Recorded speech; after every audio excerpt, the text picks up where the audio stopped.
The laughter in the room hit me like a slap, sharp and unrelenting, as I peeled back the wrapping on the small, innocuous box.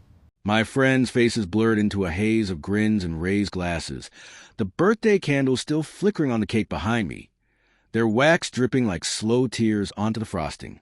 "Open it, Jake. Come on, don't keep us waiting." Sarah's voice cut through, playful, her eyes sparkling with that mischievous glint I used to love. My fingers trembled. Why were they trembling? As I lifted the lid, inside, nestled on a bed of crumpled tissue, lay a stack of papers, crisp and official. The top sheet screamed in bold letters, "Petition for divorce." My stomach plummeted, the room spinning as blood roared in my ears. Was this a joke? Her prank? But the signatures, hers, notarized, stared back, unblinking. I forced a chuckle, my throat tight as a noose. "Ha! Good one, Sarah. Divorce papers? That's creative." The words tasted like ash. Around me, the party noise faltered, a few awkward laughs sputtering out like dying engines. Sarah leaned in, her perfume, sweet vanilla, the same she'd worn on our first date, wafting over me like a ghost. "See? I told you it'd be hilarious. Lighten up, birthday boy."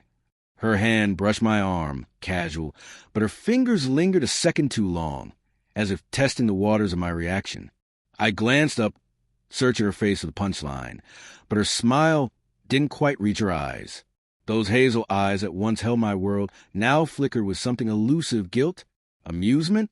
My mind raced. This has to be fake. She's always been the prankster. Remember that time with the fake lottery ticket? But the paper felt real under my thumb.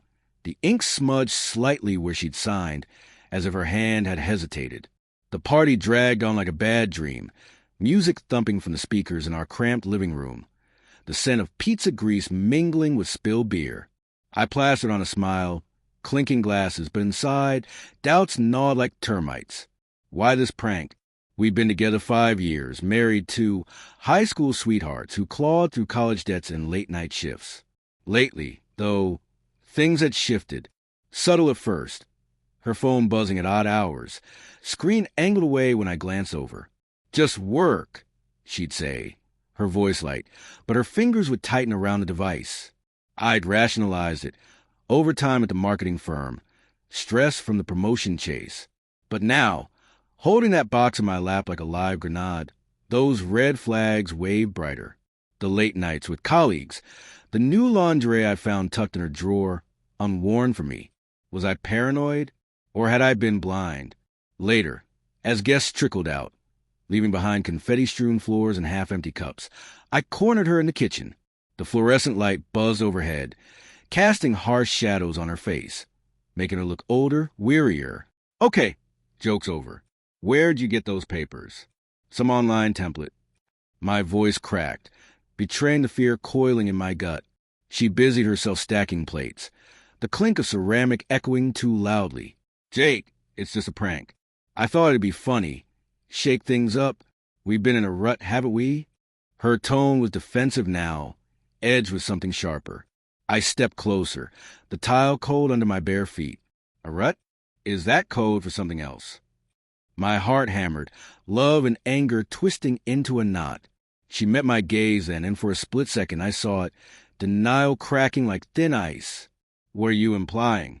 The argument escalated in whispers at first, then bursts of hushed fury as we moved to the bedroom. Door clicked shut against the empty house. "You've been distant," I accused, pacing the worn carpet that still bore the imprint of our old bed frame. "Those texts. I've seen the notification from Mark." "Who's Mark?" Her face paled, but she recovered quickly, crossing her arms like a shield. "A co-worker." "God, Jake, not this again. You're always so suspicious." But her words rang hollow, and my mind flashed to fragments. The business trip last month, her return with a faint hickey she blamed on a curling iron burn. I'd bought it then, desperate to believe, because admitting otherwise meant unraveling everything. The love we shared, raw and real.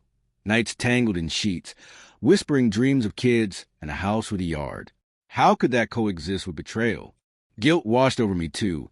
Had I driven her away with my long hours at the garage? fixing cars while our marriage rusted? She sank onto the bed, burying her face in her hands. Okay, fine. It's not just a prank. My world tilted. What? The word escaped as a whisper, but inside, confusion roared, part relief at the truth, part terror. I filed him for real, but then I chickened out, thought making a joke would test the waters, see if you'd fight for us. Her voice broke, tears streaking her mascara. But as she spoke, inconsistencies piled up like storm clouds. Why the party? Why humiliate me publicly? I grabbed the box from the nightstand, rifling through the papers again. Tucked beneath the petition was a folded note, overlooked in the chaos. Can't wait for our fresh start. Love, M. My blood turned to ice. Mark, not a co-worker, her boss, the one she'd gush about at dinners. So charismatic. Anger surged, hot and blinding. You thought this was funny?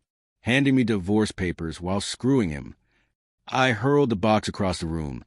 It thudded against the wall, paper scattering like confetti from hell. She flinched, but defiance sparked in her eyes. It's not that simple, Jake. You've been checked out too, always at work, never listening.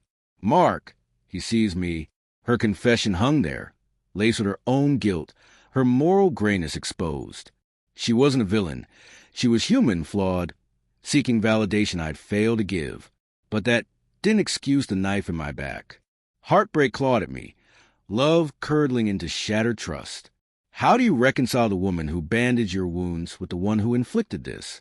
In the silence that followed, denial gave way to raw acceptance. I stormed out, grabbing my keys, the night air slapping my face as I drove aimlessly, city lights blurring through tears.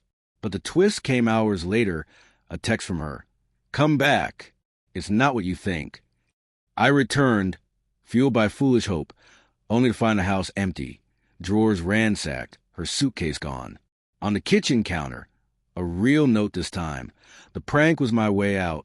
I'm sorry. She'd planned it all. The joke, a coward's escape, leaving me to piece together the fragments of our life. As dawn broke, painting the room in cold gray, I sat amid the ruins, anger fading profound sorrow. Betrayal wasn't just her affair. It was the mockery of our bond, wrapped in a bow. And in that quiet devastation, I wondered if I'd ever trust again, or if the real prank was believing love could last.